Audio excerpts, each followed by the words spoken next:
Imagine walking through your city square and seeing dozens of people dancing. Not for joy, not for celebration, but because they couldn't stop. Legs trembling, clothes drenched in sweat, some collapsing to the ground, and yet the music went on. This isn't a folktale, not a legend. It really happened.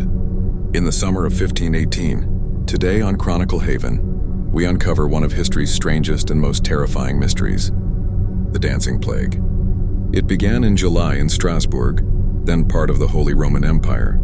A woman named Frau Trophea stepped into the street and began to dance. Not gracefully, not joyfully, but wildly, spinning, stomping, flailing for hours. Neighbors stared. Some whispered she was possessed. Others thought she had lost her mind. But the strangest part, she couldn't stop. For days, Trophea danced until her feet bled. Within a week, 30 others had joined her. By the end of the month, nearly 400 people were caught in the frenzy. Panic spread. What could cause an entire city to dance against its will? The council met, desperate for answers. Their solution was bizarre.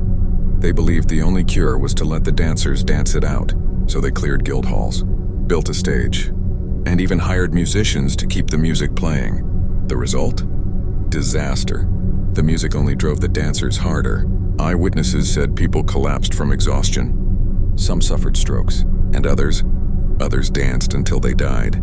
Historians still debate what caused this nightmare. One theory, ergot poisoning, a toxic mold that grows on rye bread.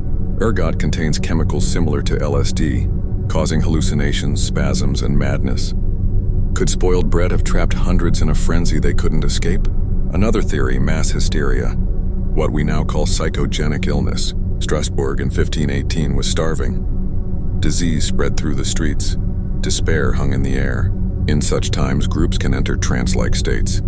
Perhaps the dancing was the mind's way of breaking under pressure. And then, there was the spiritual explanation. Many believed Saint Vitus, the patron saint of dancers, had cursed the city. In desperation, the council even marched sufferers to his shrine, hoping prayer would end the madness. Weeks passed. The dancing finally burned itself out. The stages were dismantled. The musicians sent away.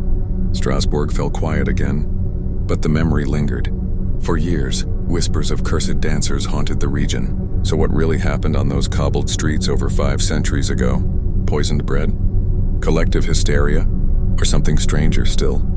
Something that reminds us how fragile the human mind can be? What we know for certain is this: the Dancing Plague of 1518 remains one of history's most chilling mysteries.